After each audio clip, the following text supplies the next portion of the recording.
Hey everybody, and welcome back to the podcast. I have started a Substack recently, which is a newsletter publication that allows me to put out special podcast episodes, meditations, and all kinds of little extras. And so if you subscribe to my Substack, that would be awesome. I would love that. There are links in the show notes below.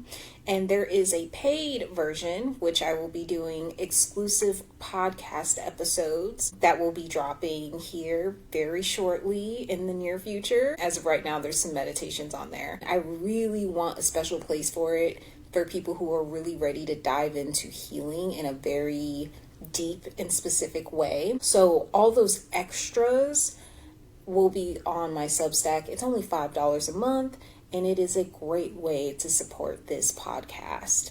So, with all that said, I thank you for listening, for sharing, and for subscribing, all the things. All those things are really helpful for the algorithms to get this podcast out there. And without further ado, let's get into the show. So, this show is all about some messages that I've been getting, and this show is coming to you from my bed because it is 2 days after the election result, a day after the election result.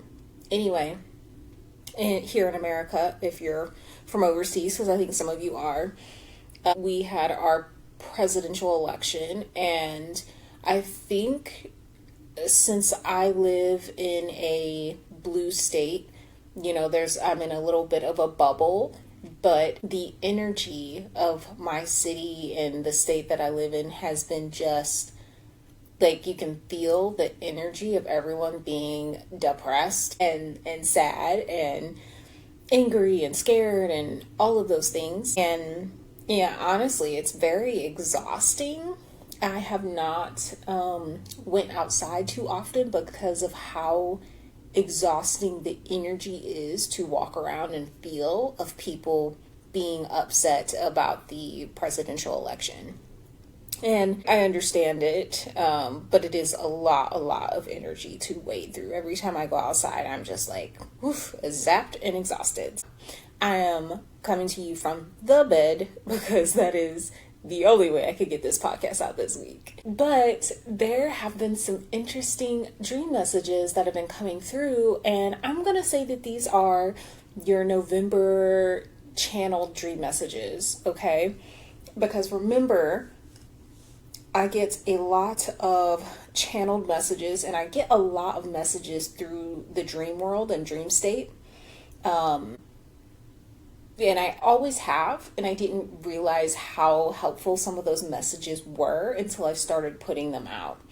So with all of that being said, I'm going to start with the symbolism of a baby, okay? Now, in dreams and in the dream world, babies they stand for new, what's just been born, something just brand new, something unknown, something that you have to nurture, okay? So babies in dream symbolism are often about nurturing something to grow and to build something. Because eventually, once you have this baby and you take care of it, it grows up to become its own person. And you may be in the process of birthing new ideas. Now, just because you have a dream about a baby doesn't mean you're going to have a baby. It's often about, again, birthing new ideas, new circumstances, new jobs, it can be anything new. But this thing needs to be nurtured. You need to take care of it. You need to sit on the egg, essentially, and make sure it stays warm and cozy and comfy. And then you need to hatch the egg and feed the chicks, okay? So when we're talking about that symbolism, we are talking about shifting your perspective to understanding that this thing you have just birthed needs to be protected. It needs to be protected, respected, and loved. So when you are doing your own dream analysis, keep those things in mind. So the dream that I had and the messages that I got from it started off with this baby that I was loving on, that in the dream, it was not my baby, but it was this baby that I loved and cared for and nurtured and all of this stuff. But it was like, okay, I don't have kids, so in the dream world, they're like, it's your sibling, you know. But if you have kids, sometimes you'll think it's your baby. I have had dreams where I thought it was my baby, and then I wake up and I'm like, where's my baby? You know, so dreams are not literal, but they are referential. They are symbolic. So I'm taking care of this baby. I'm nurturing it. I love this baby. I'm playing with this baby. It is the happiest baby. It is so cheerful, and I'm just having a blast with this baby. And then I go and try to give the baby to its mother or something, try to find the person whose baby it actually was. And it ended up that there was this energy that came in, okay, this really kind of negative energy that came in to totally shift, okay? And trigger warning if you are dealing with child loss, or you don't want to hear about things like that, because the dream does kind of take a turn. So I'm giving you a moment to skip ahead or turn this if you don't want to listen to this episode. But anyhow, so these people, these energies came in, and they were essentially holding my baby for ransom. And in the dream, oftentimes I feel like there is another narrator for me, because I am a dream walker. I'm a person that has dreams and dream messages, and often dream messages for the collective or for other people. That's a very normal thing for me.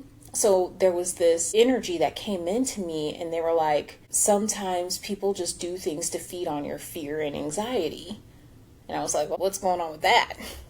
So these people, they were like men in black, essentially. They came in and they're telling me that they're going to harm my baby. And I am just freaking out. I'm like, don't hurt my baby. And we're in like this nasty place. It's like a kitchen or something. And they're not just threatening to harm the baby. They have like meat grinders and knives and all these things that have been used on presumably animals or other babies. I don't know, because again, it's a dream. And this is where in the dream my logic state started to kick in. And I was essentially kind of waking up and coming up to reality, and then dropping back into the dream, and then coming up to reality, and then dropping back into the dream. And that often happens if you're a dream walker yourself. That will happen because your logic mind is kicking in and going, this ain't real, you know, or it's like, hey, it's okay. You don't have to like be afraid for this baby. But all that is to say is what we're experiencing as a collective in this moment may be some energies and some vibrations, I'll say it like that, that use scare tactics and threats of violence to feed off of the fear and anxiety and pain and simulated thought. Okay? They didn't want to hurt the baby because the baby was the bargaining chip. They were just using that as a way to generate fear and anxiety and all these emotions within this collective, within this energy, so that we would, in a sense, generate our own fear and anxiety and give over our power to these energies, to this essentially men in black type energy. And so, as I say that, recognize that there may be spaces and places in your life where there are threats, and the threats are simply empty. Because if they had harmed the baby, that fear and anxiety would be grief and sadness. And that would not generate the energy that they were harvesting from us. So I'm wondering in this moment if this collective is simply going through this transition, this transformation towards recognizing where you are feeding your fears and anxieties and traumas and dramas. Where is that being pulled from you? And can you step back from those spaces and allow yourself to recognize that your fear is generating stuff that you don't want? It's generating situations you don't want. It's generating actions from you that you don't want to participate in. You don't want to take those actions. Those are just the actions being pulled out of you because you're too scared. And think about what happens when you're scared. When you are afraid, you close up. Your pupils, dilate. And yet, you can't see much. It's almost like you get this tunnel vision. Your palms get sweaty, you get shaky. The world gets small. And so people can point your head in any direction they want it to be pointed in because you're too scared to have a bigger vision. And so if I can tell you anything for 2024 and this November dream message session is have a bigger vision. Don't let fear and anxiety turn your head in directions that you no longer want to walk in. If you recognize that there's a place in your life where you have been fearful, you have probably been avoidant in that same place because our bodies are hardwired to run away from anything that makes us afraid or to avoid things that make us afraid because fear meant danger in a lot of sense. But now living in, the modern world, maybe that fear was instilled in you in grade school to make it so you didn't step out of line.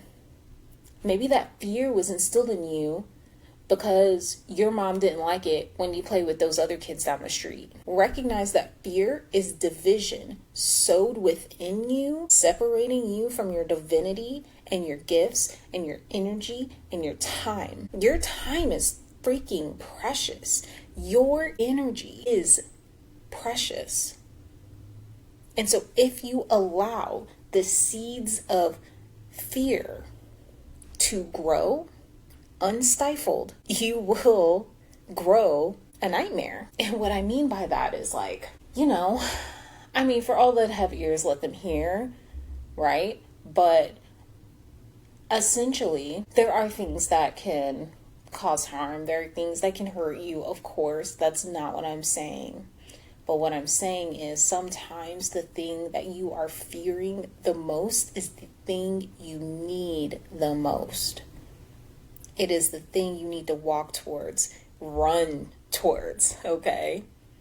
So look at your garden and see if you are growing seeds of fear and if that's the garden that you want. Because who is benefiting from your fear? Who is benefiting from the belief that you don't deserve certain things? Who is benefiting from you playing small? Because someone's benefiting. Someone benefited, and it's time for that shift. Now, we're going to talk about another dream message that I got that felt very collective as well.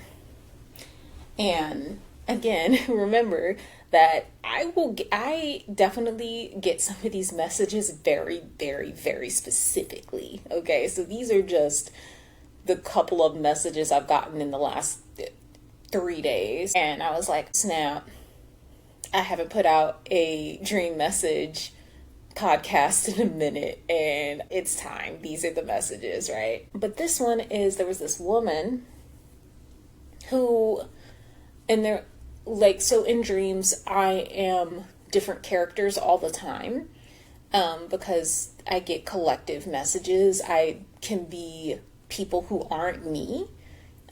It's a really interesting perspective, but I was this kid. I'll say it like that. I was this kid, and there was this woman who was like a caretaker, but she wasn't a mother. She kind of had evil stepmother vibes, I'm not gonna lie. And she told me to get these popsicles and bring them out to the car. So in dream, I'm the dream character. I'm going to get these popsicles, and there were so many popsicles that I could barely carry them, and I'm trying to like put them in my shirt and hold my shirt up and carry them down. And when I got down the stairs and start going towards the car, my dream character dropped all the popsicles, and they were all orange. I'm going to come back to the orange color. They were orange popsicles. I dropped the popsicles. Most of them were busted up and broken, and then I only had like 2 popsicles that I made it to the car with. And so I'm sitting in the back seat, and this dream character woman who had evil stepmother vibes, and then her vibe totally switched when I got to the car. She's driving, I'm in the back seat, she's looking at me through the rearview mirror, like I'm seeing her eyes, and she says, I just told you to bring the popsicles here. I didn't tell you you had to do it by yourself. And it's like, okay. And then she was like, yeah, I think there have been so many times where you haven't been able to depend on people that you didn't even think that you could ask for help. And I was like, oh, that's a word. That is a word, dream character. That is a word, right? So I'm like, okay. So then I woke up and barely processed that dream, right? Barely processed it. I'm like, wow, okay, this is something. And I'm like, and then I kept thinking of the podcast. I'm like, this is a podcast message. This is a podcast message. And Spirit's like, yeah, it is. You start talking. And I was like, dang. So here I am. Now, y'all, there's the obvious message. You don't have to do it alone. You don't have to do it alone. Remember I said that last message?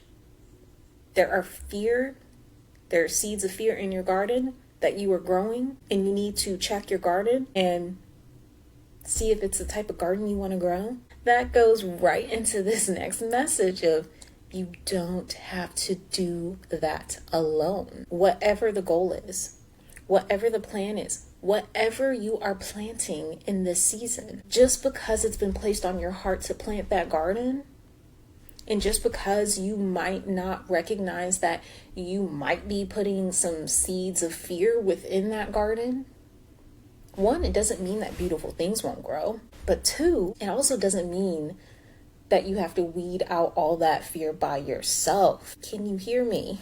You don't have to weed out that fear in your garden by yourself.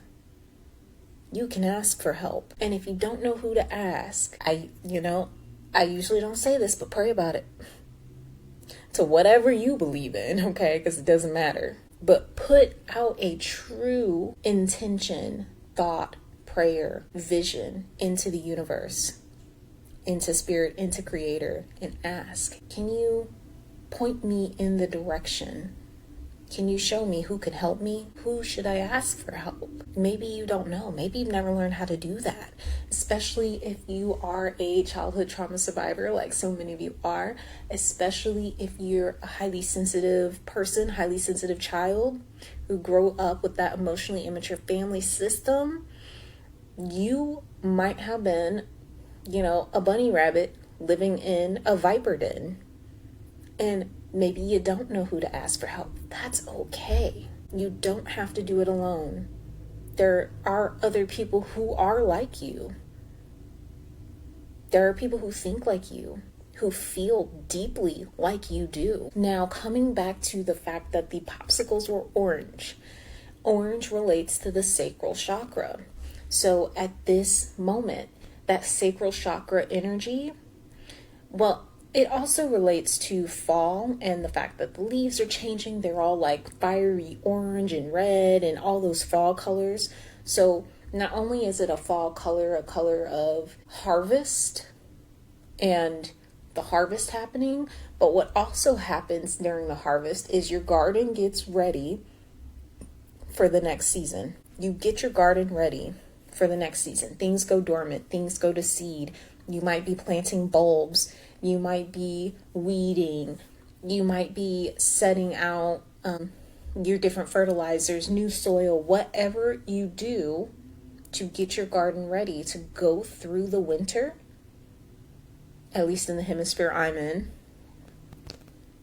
so that next spring you can really start from a different place, because you got your garden ready during the fall, because you did what needed to be done in the fall.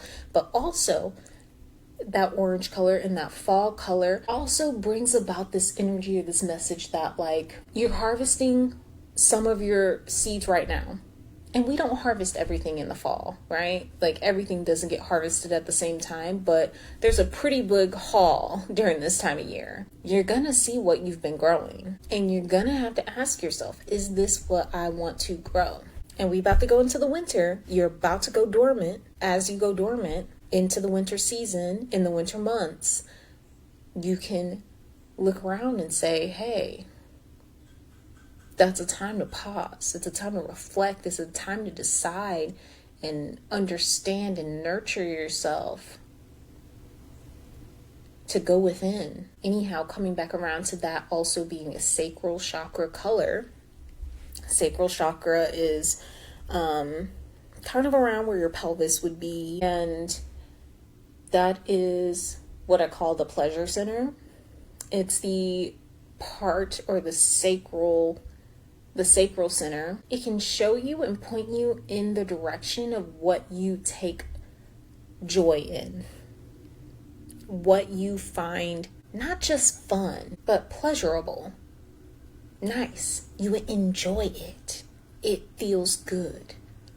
That can be on the sensual, sexual side. It doesn't have to be. It might be a bath. I enjoy baths and face masks a lot. I enjoy soaking my feet. I enjoy a sauna. I find those things pleasurable and nice. Those things for you might be different. You might enjoy the crunch of leaves under your feet. That's just another one I enjoy. I had to throw it in there because it's that time of year. But whatever that is. And it was like the fact that dream character was trying to carry all these things that they found pleasurable and fun and enjoyable. Think about it, they were popsicle sticks and they were orange. They were like the frozen popsicle, like the juice in the little packets that you freeze in the summer, and we hang out to all the kids in the neighborhood have those little frozen popsicle stick top things. I don't know if you know what I'm talking about, but those are like those summer days, and you see kids running around with those little frozen freezer pops or whatever. Trying to carry everything means that some things are going to slip and fall and go all over the place. And just like you want someone to share the burden with you and be able to help you, you also need to share your joy with them. They need to share joy with you. And maybe, just maybe, it's not a burden for someone to help you. Maybe they would take great pleasure in that themselves, because some of you love helping other people too. And why wouldn't someone love helping you?